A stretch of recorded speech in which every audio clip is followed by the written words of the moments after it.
Yes, I'm live now. Welcome once again to another new video. This is SAHOO and you are watching SAHOO's tutorial English literature. Good evening everyone. I hope that you are all well. And in this YouTube session, in this evening session, I will be discussing some important MCQ questions for the upcoming KSET exam. This is the KSET marathon session. This is day 1. Do join quickly. And we'll be discussing some important MCQ questions along with explanations. I hope you are all well. Please do join and let me know if the PPT is clearly visible to everyone, and even this even if I'm audible to everyone, please do confirm. I think everything is okay, isn't it? Everything is okay, and we can begin the session without wasting your time. Okay, let's begin the session. This is day 1 KSET 2023 marathon session. I hope you will all like this session. Please do share and do not forget to subscribe the channel. Okay, so let's begin the session. Don't miss this session. It's going to be a very fruitful session. So without wasting your time, let's begin the session. And here is your first question on your screen. Keep answering in the comment box. Keep answering in the comment box. Okay. The first question is that which of the following is not a novel? Is not a novel by Doris Lessing.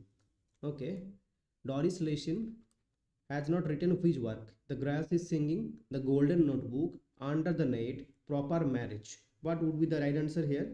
So the Grass is Singing, The Golden Notebook, and Under the Net. Those who are watching, please do like the session, share with your friends, and keep answering in the comment box.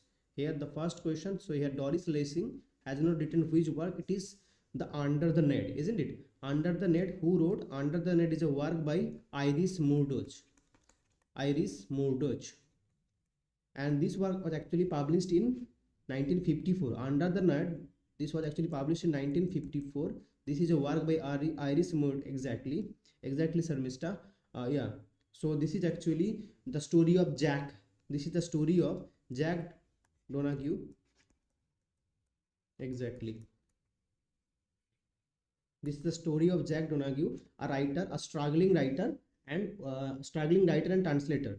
Jack Donahue is actually a struggling writer and translator. So Under the Net by Iris Murdoch. Whereas The Grass is Singing. The Grass is Singing is a 1950 work by Doris Lessing. And here The Grass is Singing, the title has been taken from the Wasteland. The Wasteland 5 part. Okay, we know that in Wasteland we have 5 parts. Let me write it down here. So The Grass is Singing here is a work by whom?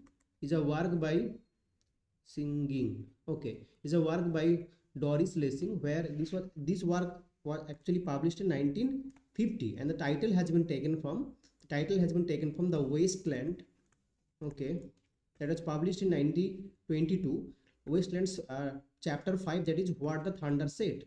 What the Thunder Said. Okay, this is the chapter 5 or part 5. We have total 5 part. First part is the Burial of the Dead, then Game of Chess, then Fire Sermon, then we have Death by Water, and the last one is the What the Thunder Said. And the title has been taken from What the Thunder Said of T.S. Eliot's The Wasteland, Grass is Singing. Got it? And it's actually this work is actually said in southern Rhodesia. Okay, this is said in southern Rhodesia, now in Zimbabwe. This is said in southern Rhodesia. Okay, southern Rhodesia, now in Zimbabwe. Okay, and it deals with the tension, the racial politics between the white and the black. Grass is Singing deals with the racial politics between the black and the white. This is all about Grass is Singing, you need to know. Whereas the another important work that is called The Golden Notebook. It's a work that was published in the year I think that 1962. Okay, this work was also published in 1962, The Golden Notebook. And here Anna is the main protagonist. Anna is the main protagonist here. And Oxford Companion to English Literature has conferred a title on this work, Golden Notebook, that it is Doris Lessing Inner Space Fiction. It is Doris Lessing Inner Space Fiction. Okay, remember that it is Doris Lessing Inner Space Fiction, where Anna is the main protagonist. Got it? Doris Lessing's inner specification, which novel? Here, Golden Notebook. Who has confirmed? It is actually Oxford Companion to English Literature has confirmed this. Anna is the Anna Woolf. It's Anna Woolf who actually has written already 4 notebook, and is trying to or attempting to tie that 4 notebook within a golden notebook. Okay, has already written 4 notebook, and now she is trying to tie that within a golden notebook. Whereas Proper Marriage is also a work by Doris Lessing. This is the second novel. Proper Marriage is also a work by Doris Lessing. It's the second novel published in 1954. Got it? And it is actually Proper Marriage by Doris Lessing is actually a part of autobiographical novel. Let me write it down here. Proper Marriage is actually, Doris Lessing is a very important writer. Here, just let me write it down. Proper Marriage is actually a part of autobiographical series that is called Children of Violence. Okay, Children Violence. Yeah. So Children of Violence. This is actually a set of 5 novels. Within that novels, okay, we have Proper Marriage, where Children of Violence is autobiographical work. It's an autobiographical work by Doris Lessing, where Martha Quest is actually the main protagonist of this novel. Okay, so Children of Violence is a 5 novel, autobiographical actually. Within that we have Proper Marriage, where Martha Quest is actually the main protagonist. Martha Quest also, there is also novel, same title. Chalo. Here is the question number 2. The Playboy of the Western World has the setting of a European forest, the western part of the Wales, the Mayo coastline, an unknown island. What is the setting of the Playboy of the Western World? You know, James Synge has written this work. Here, the use of Hiberno language can be found. So, what would be the right answer here? The Playboy of the Western World, James Synge. Here,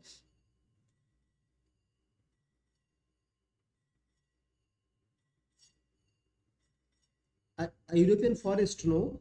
The western part of the Wales, that is also wrong. An unknown island, no.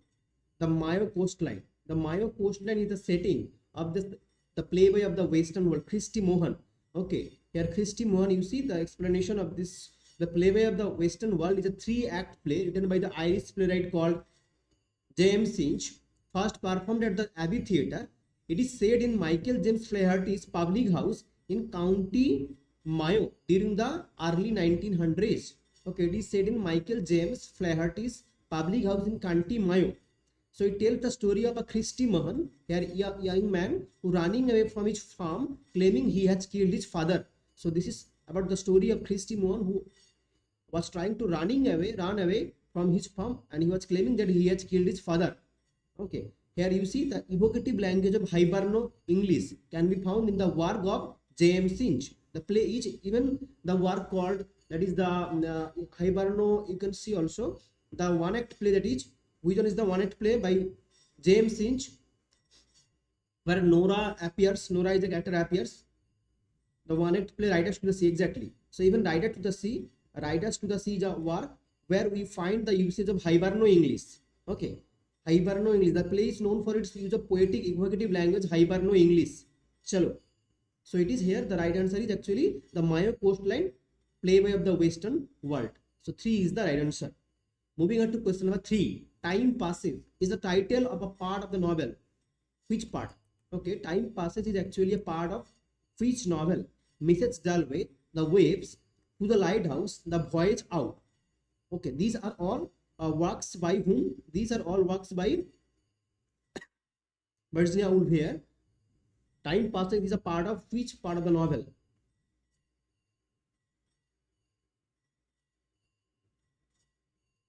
It is actually To the Lighthouse. So you know that To the Lighthouse is the right answer. In To the Lighthouse, there are 3 parts. The first part actually known as the window. The first part is known as window. The second part is known as what? The second part is known as Time Passes. Okay, Time Passes. Whereas the third part is known as the lighthouse. Remember that. Okay, so here the window is the first part, second part is the time passes, and the third is the lighthouse. So this appears in the novel To the Lighthouse. Okay, it is about the story of Ramsey family. It is about the story of Ramsey family. Okay, Ramsey family set in Ramsey's summer home in the Hebrides. Okay, on the Isle of Skye. Just a minute.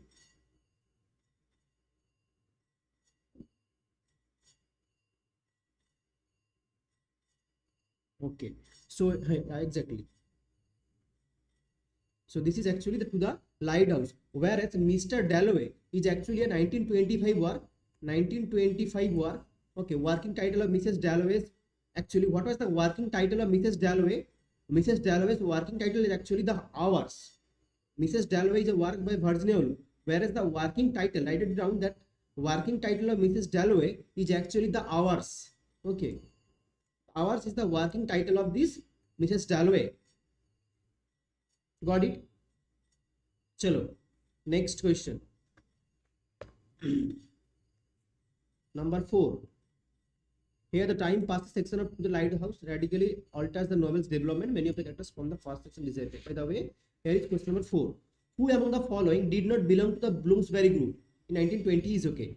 Bloomsbury group. Roger Fry, Virginia Woolf, E.M. Foster, D.H. Lawrence. Who among the following did not belong to the Bloomsbury group? Am I clearly audible, Sir Mister? Those who are watching, please will you please tell me whether I am audible or not. So who among the following did not belong to the Bloomsbury group here? Roger Fry, Virginia Woolf, E.M. Foster, D.H. Lawrence.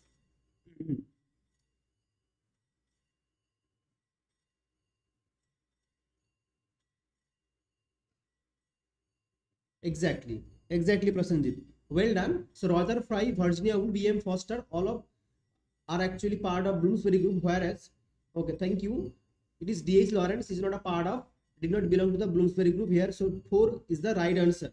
I think Prasanjit and Sarmishta, are you all from West Bengal? So here you see the Bloomsbury group, or a Bloomsbury state, was a group of associated English writers, intellectuals and philosophers and artists in the first half of the 20th century. So in the first half of the 20th century, including Virginia Woolf, John Maynard Keynes, E.M. Foster, Vanessa Bell, Lytton Strachey as well. Here are the members you see: Clive Bell, Vanessa Bell, E.M. Foster, Fry, Duncan Grant, John Maynard Keynes, Desmond McCarthy, Lytton Strachey, Leonard Woolf and Virginia Woolf. So D.S. Lawrence was not a part of Bloomsbury group. And here the works, actually their works outlook deeply influenced literature, aesthetics, criticism, economics. So next question, moving on to next question. Lady Bracknell. Lady Bracknell is a character in The Importance of Being Earnest, Juno and the Peacock, Mr. Warren's Profession, Justice. Lady Bracknell is a character. Lady Bracknell is a character.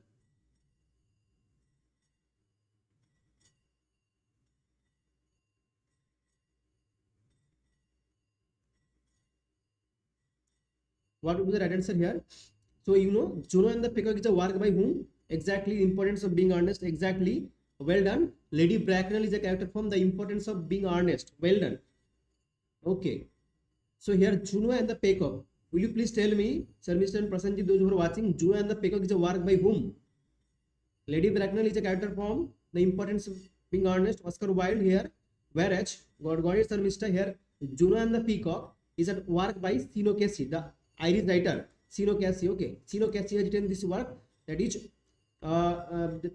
Juno and Peacock, which is a part of Dublin trilogy. It's a part of Dublin trilogy. Remember that Juno and the Peacock is a part of Dublin trilogy written by Sino Casey. Exactly. Which are the novels of Dublin trilogy here? The first is The Shadow of a Gunman. The Shadow of a Gunman. Write it down. The Shadow of a Gunman is the first novel of the Dublin trilogy by Sino Casey, whereas the second one is the Juno and the Peacock. Second one is the Juno and the Peacock, whereas the third one is actually The Plough and the Star. The Plough and the Star. The Plough and the Stars. Got it? So Sino Casey's Dublin trilogy consists of The Shadow of a Gunman, Juno and the Peacock, and The Plough and the Star. Whereas Justice is a work by whom? Justice is a work by Galsworthy. Justice is a work by John Galsworthy, isn't it? Justice is a work by John Galsworthy, whereas Mrs. Warren's Profession is a work by G.B. Shaw. G.B. Shaw, whereas Mrs. Warren is a former prostitute. Mrs. Warren is a former prostitute. Here the right answer is A actually. I am discussing the other option. Mrs. Warren's Profession by G.B. Shaw. It's a part of unpleasant play. It's a part of Warren's Profession is a part of that is unpleasant plays. Okay, unpleasant plays. Even it is also called a problem play. It is also called a problem play by G.B. Shaw. Remember that it's a part of unpleasant play. It's a problem play. Even Mrs. Warren. Okay, Mrs. Warren's Profession actually. Mrs. Warren's Profession actually. Who is Mrs. Warren actually a former prostitute by G.B. Shaw, and Justice is actually by John Galsworthy. John Galsworthy. Okay, who is the character of John Galsworthy? Will you please tell me? James Howe, who is a solicitor. In Justice we find the character called James Howe. Let me erase it here. In Justice the main character is James Howe, the solicitor. It's not working. Okay. James Howe is the main protagonist who is a solicitor. Okay, this is from Justice, James Howe. Okay, moving on to next question. Here is the explanation: the importance of being honest. Lady Augusta Bracknell, fictional character, the mother of Wendell Fairfax. Fairfax in Oscar Wilde's The Importance of Being Honest, published in 1895. As imposing dowager, Lady Bracknell is the embodiment of conventional upper class Victorian society. Chalo. Here is question number 6. God in his heaven, all is right with the world. So this is the pessimistic. Okay, pessimistic. In all his poem, we find the pessimistic. Even the poem called Patriot. Even the poem called Patriot by the writer. Okay. At the end of the poem, we find that the pessimistic message can be found here. God in his heaven, all is right with the world. So pessimistic views. These lines, this famous line appear in Pippa Passes, My Last Duchess, 2 in the Campana. Meeting at night. Where do we find these famous lines? God in his heaven, all is right with the world. So we knew Children of Violence by, that is Doris Lessing, consists of 5 novels which is autobiographical, whereas the Dublin trilogy by Sean O'Casey, where we find 3 novels called The Shadow of a Gunman and Juno and the Peacock and The Plough and the Star. Here, what would be the right answer here? It is Pippa Passes. It is Pippa Passes. Excellent. Garima, Sarmista, well done. It is Pippa Passes. Pippa Passes. In Pippa Passes, we find this line here. It is pessimistic. Okay, God in his heaven by Robert Browning. Chalo. Pippa Passes is the right answer. Well done. Now next question. Exactly. Chalo, here it's a, remember that Pippa Passes is a verse drama. It's about Browning. Exactly. Pippa Passes is a verse drama by Robert Browning, published in 1841. And here the first volume, Bells and Pomegranate series. This is a part of Bells and Pomegranate series by Robert Browning in a low period 2 column edition of 6 pence. By the way, it's not important. It was dedicated most admiringly to the author of Eon, Thomas Newell Talfourd. Here the best known line actually, God in his heaven, all is right with the world. Chalo. Choose the correct order. By D.H. Lawrence. Sons and Lovers, The Rainbow, Women in Love, Lady Chatterley's Lover. Here the Rainbow, Women in Love, Lady Chatterley's Lovers, Sons and Lovers. The correct one. Even in any exam, you will find some chronological questions. And if you chose or if you do some chronological questions on D.H. Lawrence, Hardy, and your Dickens, okay, Jane Austen, you will get one of them. So for chronological questions, you can do some novels of the novels of D.H. Lawrence. Okay, D.H. Lawrence 1, then Jane Austen. We prepare chronological questions here. Number 3, then Dickens. Okay, D.H. Lawrence, Jane Austen, Dickens, and Hardy. Probably there is 90% chance to get any one questions from D.H. Lawrence, Jane Austen, Dickens, and Hardy's novel. So here the right answer is actually Sons and Lovers. The Rainbow, is it? No, it is the Rainbow. Rainbow appeared first. No, Rainbow is actually 1915. Sorry, Rainbow 1915. Sons and Lovers 1913. Okay, got it. Prasanjit, right actually.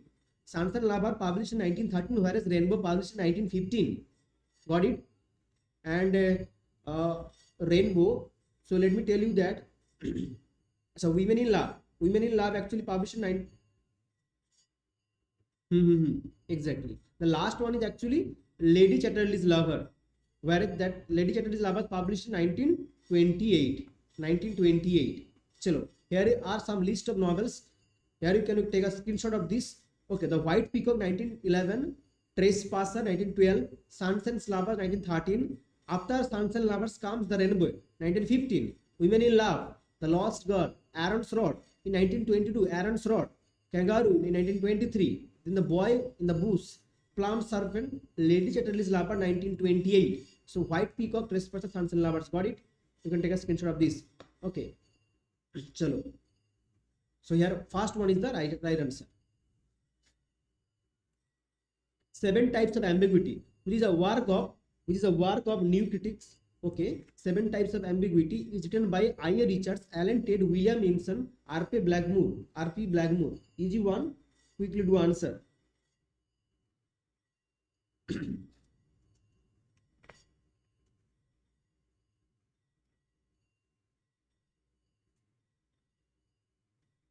We'll be coming with theory part on research aptitude as well. William Emerson, this was also published in 1930. 7 types of ambiguity, talking about the ambiguous statement. So this work was also published in 1930. That is William Emerson. William Emerson's work, 1937 types of ambiguity. Next question. Who has coined the stream of consciousness? Exactly, all of you right. Archana, Sarvishta, Prasenjit, everybody. Okay. Chalo, stream of consciousness. Let me see how many of you are able to answer this question. Is actually very easy. Virginia Woolf, William James, James Joyce, Dorothy Richardson. So what is the relations of William James and Henry James? Will you please tell me? William James and Henry James, what is the relation between them? Who has coined the phrase stream of consciousness? Principle of psychology, the first.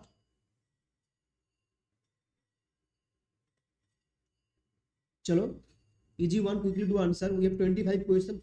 After completing 25 questions, I will be conducting another session as well. All of you right, William James is the right answer here.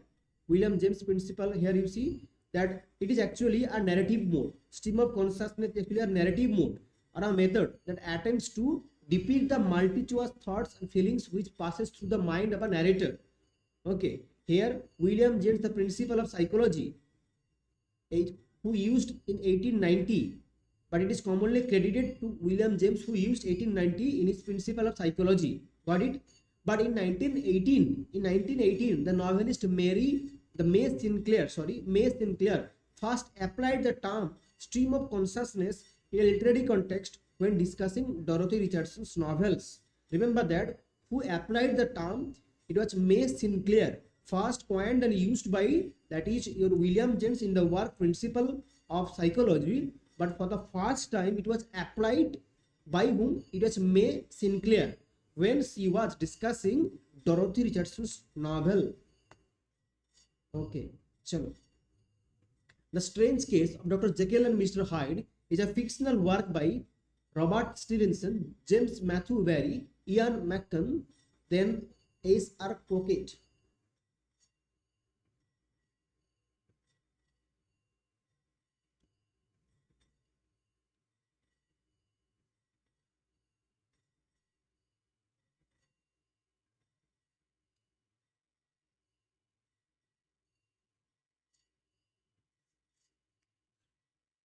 Exactly, it's Robert Louis Stevenson. R.L. Stevenson, The Strange Case of Dr. Jekyll and Mr. Hyde is a work by, well done, Robert Stevenson is the right answer. Robert Stevenson's novel, The Strange Case of Dr. Jekyll and Mr. Hyde, is a prominent example of Victorian fiction, and the names Jekyll and Hyde have become synonymous with the multiple personality disorder. Exactly, all of you right. Well done, well done. The Subjugation of Women, published in 1869, is an important text of George Eliot, Byron, John Mill, Thomas Hardy.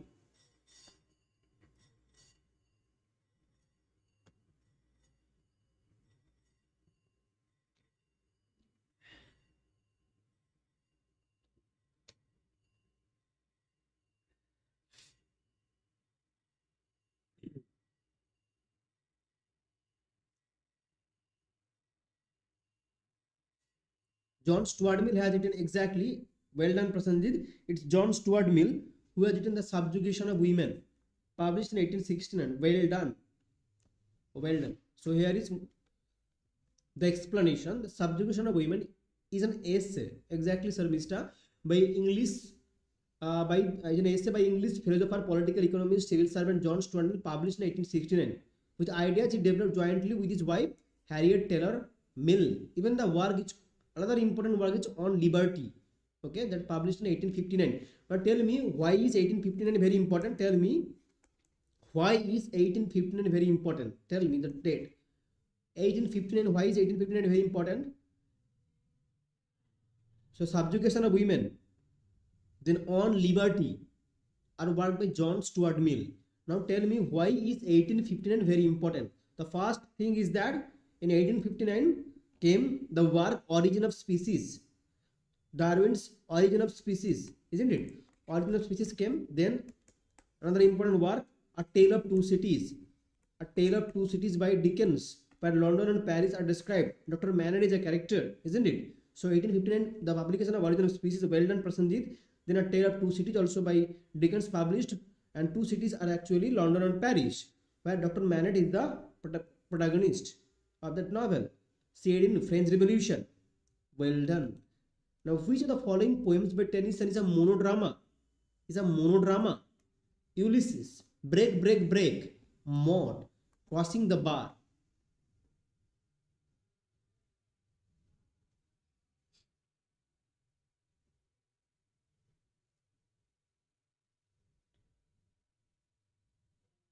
Monodrama.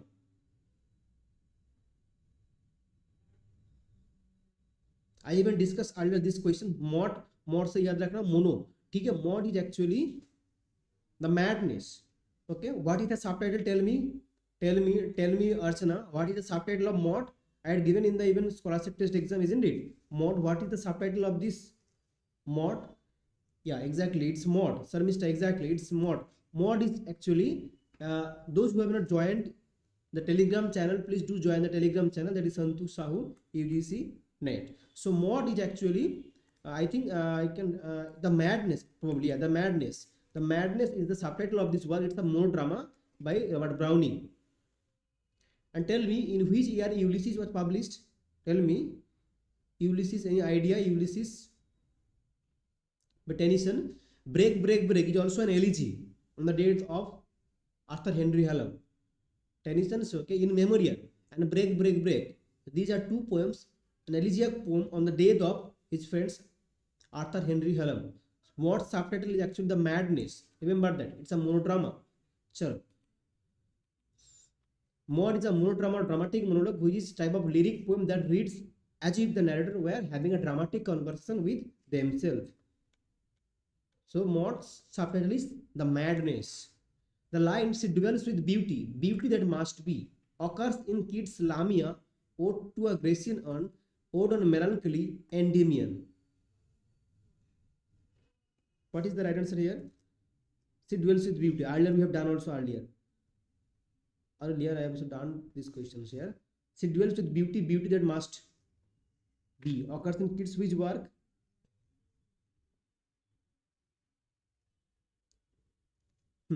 Exactly, all of you are right. Ode on Melancholy is the right answer. Well done. Ode on Melancholy is the right answer. Art for art's sake found its true adherent in Wordsworth, Byron, Browning, Oscar Wilde. Art for art's sake. Which are the other proponent of art for art's sake? We have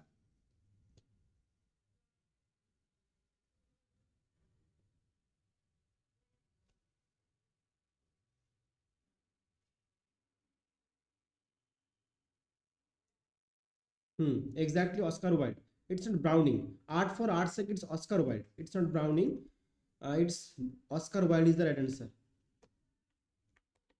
Art for art's sake.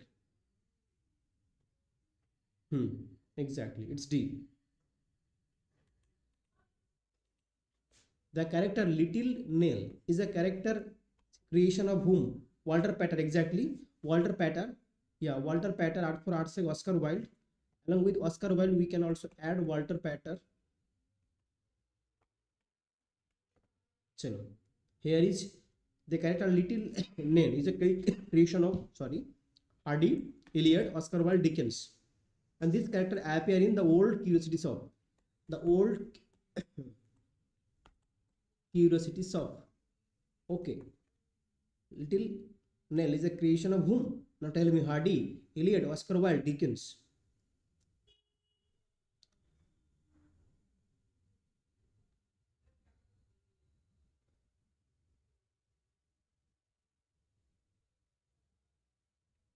So it's Dickens. Okay, old curiosity shop. Here Dickens is the answer exactly. D. Hmm. Chalo. Nail Trend actually, you see Nail Trend also referred to as Little Nail is a fictional character in 1841 novel The Old Curiosity Shop. Here she is the main character of the novel. She is portrayed as a infallibly good and virginal, an orphan. So she is an orphan. Exactly. She leads her grandfather on their journey to save them from misery, but gradually becomes weaker throughout the journey. Though she finds a home with the help of schoolmaster, she sickens, dies before her friends in London find her. Her death has been described as the apotheosis of Victorian sentimentality. Apotheosis of Victorian sentimentality nail trend. Ideals of the King is illustration, Tellson's deep interest in medieval legends, the role of the king, hero worship, the contemporary condition.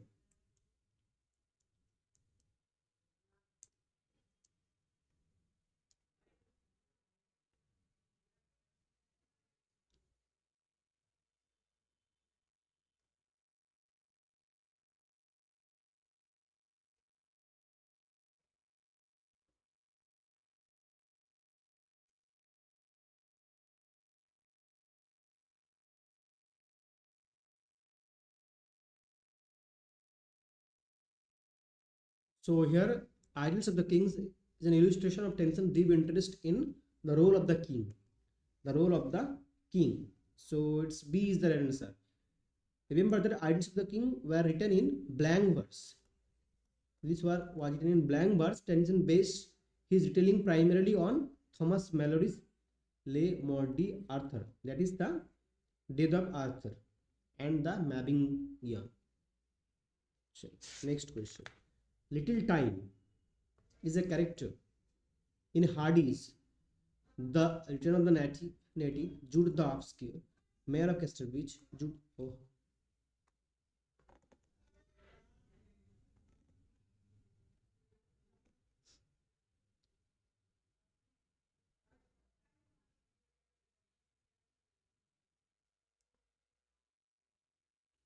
Little Time is a character in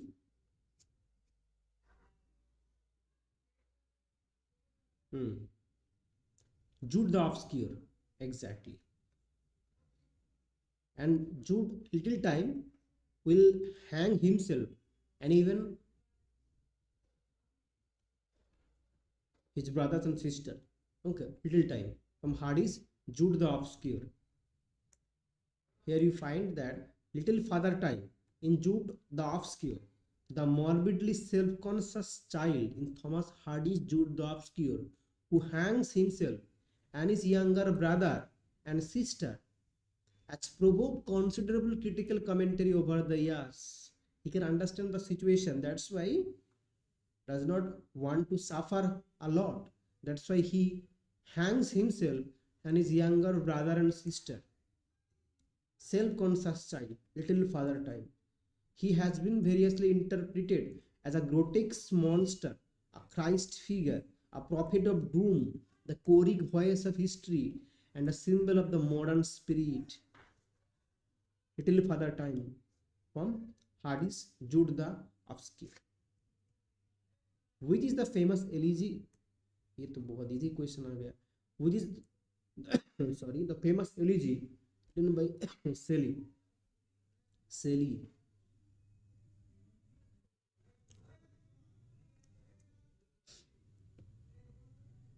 So it is by Milton. Milton solicitous on the death of Edward the King. Adonis by Shelley. In Memoriam. Who wrote? Thyresis किसने लिखा है? Okay, got it. B. C actually here. Now tell me. Matthew Barnwell Thyresis on Arthur.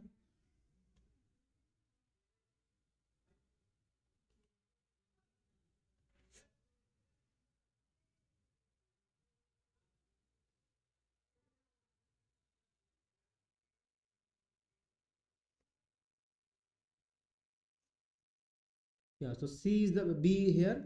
Adonis is the right answer. Arnold, yeah. Thyreus is Matthew Arnold. Matthew Arnold on the death of Arthur.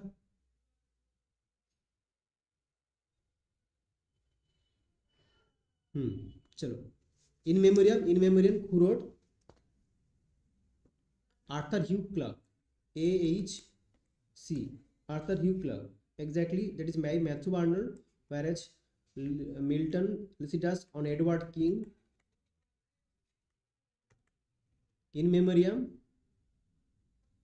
Arthur Henry Hallam. चलो.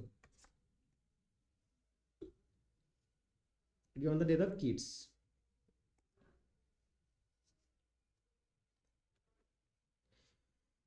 Which one of the following poets named romantic poet as the pond poet? Which one of the following poets named the romantic poet as the pond poets? It's a derogatory term.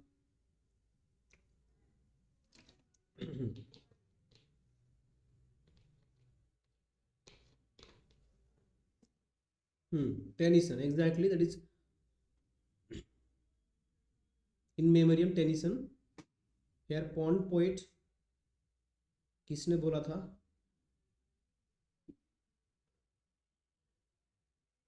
Which of the following poets named the romantic poet as the pond poets? Pond poets. It's Robert Sadi. Robert Sadi. Robert Sadi along with Samuel Taylor Coleridge. Remember that, okay? Robert Sadi along with Samuel Taylor Coleridge, they wanted to make panopticon, okay? An utopian society. What was the name of the utopian society? But they were not able to succeed. Chalo. The charge of the Light Brigade. Tennyson commemorates the Boer War, the Battle of. No. Very similar, very similar.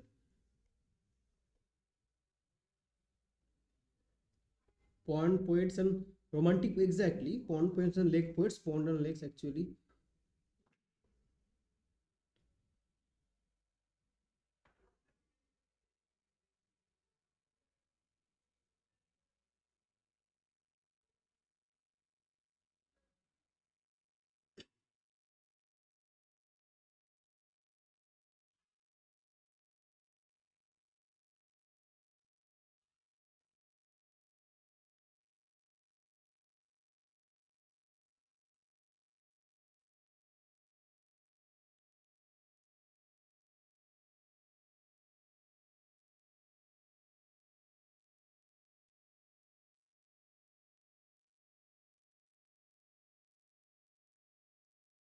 Crimean War, exactly.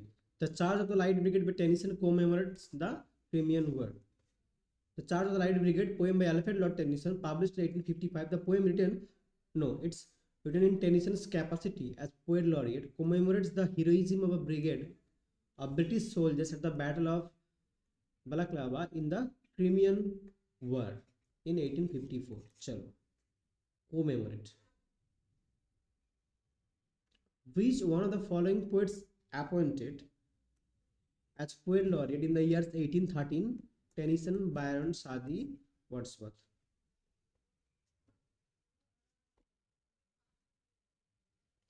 Hmm.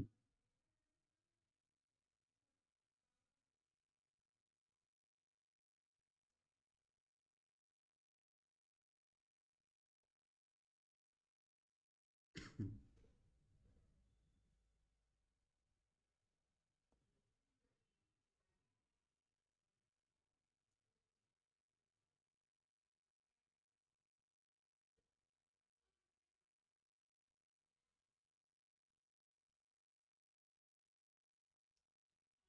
1813, Robert Sadi. 1813, Robert Sadi. Robert Sadi. Archana, exactly. The Raven is a poem by whom? What time does the poem Raven takes place? Robert Sadi, exactly. The Raven takes place. Raven is a work by whom? The Raven is a work by whom? Edgar Allan Poe.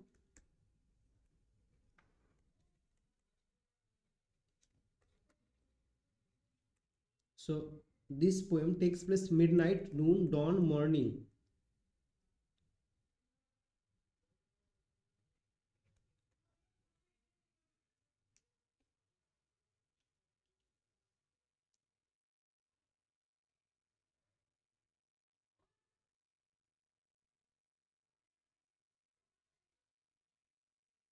Raven, a poem that takes place at midnight. Midnight is the right. Midnight.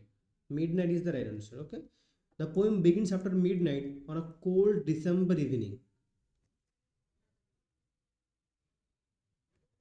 Begins after midnight on a cold December evening. A man, the narrator, sits alone by the fire, dozing off as he reads a book, hoping to forget about Lenore, his lost love. Okay. Lenore is the wife. Finding opening stanzas of Passage to India. Okay, this is a Passage to India. It's a poem. It's not a passage to India. It's not a passage to India. It is Passage to India. Okay. Stanzas of Passage to India celebrates which of the following great engineering achievements. Who wrote this work? It's by Walt Whitman. Walter Whitman or Walt Whitman. Okay, the father of free verse. Okay, write it down that Walt Whitman is known as father of free verse in American literature. Father of free verse in American literature. In American literature, Walt Whitman has written this poem called Passage to India. Is celebrating what? The laying of the transatlantic undersea cable, the joining of the Union Pacific and Central Pacific railroads at Utah, invention of the steam engine, and the opening of the Suez Canal. Exactly, Prasanjit, well done. That is the opening of the Suez Canal. Well done. The opening of the Suez Canal. D is the right answer. Very good. Well done, Archana, as well. The poet Walt Whitman in section 1 celebrates his time, singing of the great achievements of the present and listing our modern wonders. The opening of the Suez Canal, the building of the Great American Railroad, and the laying of the transatlantic cable. Here, the opening of the Suez Canal is the most perfect one. Suez Canal, exactly. Chalo. The lines when it comes, the landscape listens. The landscape listens. Shadows hold their breath. In there is a certain slant of light. Is an example of simile, metaphor, pathetic fallacy, anaphora. This is an example of what?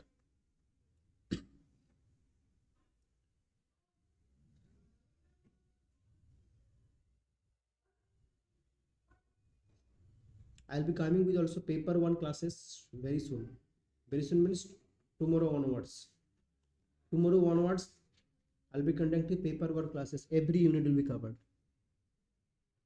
Okay. First, I will be discussing research aptitude.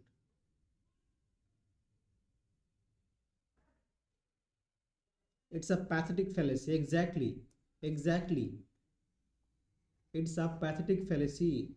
Human attributes are given to an inanimate object. It's a kind of personification, part of personification. It's pathetic fallacy is the answer. Exactly. It's pathetic fallacy. Here, the phrase pathetic fallacy is a literary term for the attribution. Exactly, Archana, Prasanjit, Sarmishta, all of you are right here. Term for the attribution of human emotion. Attribution of human emotion. It's not attribution of human emotion and conduct to things found in nature that are not human. It's a kind of personification that occurs in a poetic descriptions when, for example, clouds seem sullen, when leaves dance, when rocks seem indifferent. So here, human emotions are being attributed to inanimate objects are known as pathetic fallacy. Now your turn. Now tell me, pathetic fallacy was coined by whom? Now you tell me who coined pathetic fallacy and in which work Another important question, tell me, किसने coined किया था pathetic fallacy? We have intentional fallacy, we have affective fallacy. Intentional fallacy and affective fallacy, these were terms coined by William Wimsett and Mundo Beardsley. They are all new critics. Whereas we have pathetic fallacy, where human emotions are being attributed to inanimate object, known as pathetic fallacy. This is also a kind of personification. So pathetic fallacy is coined by John Ruskin, isn't it? John Ruskin in Modern Painters. John Ruskin is coining this term. John Ruskin is coining this term in Modern Painters. This is the work, important work. Exactly, Prasanjit. Well done. Modern Painters is the work. Remember that. Modern Painters is the work where John Ruskin is coining the term pathetic fallacy. And William Wimsett and Mundo Beardsley, they are coining the phrase intentional fallacy and affective fallacy in the essay called The Verbal Icon. Exactly, Prasanjit, that's all of you right here. The Verbal Icon. Moving on to question number 25. Here is the last question today's, and even I think I can take another session at 10. Okay, after 10 actually I will be conducting another session. Okay, if you are free, you can join that session. It's 8:30. Okay, and at 10 p.m. I will be conducting another session. So how is Laura physically handicapped in the Glass Menagerie? The Glass Menagerie is a work by Tennessee Williams. Tennessee Williams is associated with plastic theater. Remember that Tennessee Williams is associated with which theater? Plastic theater. Okay, so Laura is actually physically handicapped in the Glass Menagerie by Tennessee Williams. How? She has a lame leg, she is blind, she is a autistic, and she has a lame arm. Lame arm nahi hoga. She was actually limping. She used to limp. So she has a lame leg. So she has a lame leg. Laura from the Glass Menagerie. Okay. Laura Wingfield is physically handicapped in the Glass Menagerie by Tennessee Williams with a significant limp. So limp means actually walking. So walking is related to she has a lame leg. Chalo. Laura has the limp because she has suffered from a polio as a child. So you see, Laura, the character, has suffered from polio as a child. And Laura is also emotionally fragile. She spends much of her time alone with the Glass Menagerie. That's why she is emotionally fragile. While listening, affected by polio, exactly. While listening to her father's old phonographs. The Glass Menagerie is an important novel by Tennessee Williams. Okay, I'll be conducting another session. I am making this is the day 2, and even I will be conducting at 10. I'll be ending the session here. Here are some questions actually I was making. So I'll be ending the session here, and after 10 p.m. I will be conducting another session. Thank you everyone. Do like the session. Make sure to subscribe the channel. Tap the bell icon to get more notification. Those who have not joined the Telegram channel, please do join the Telegram channel and keep sharing with your friends. And have a good night. Thank you. And see you soon. Let's end the session here. Thank you everyone.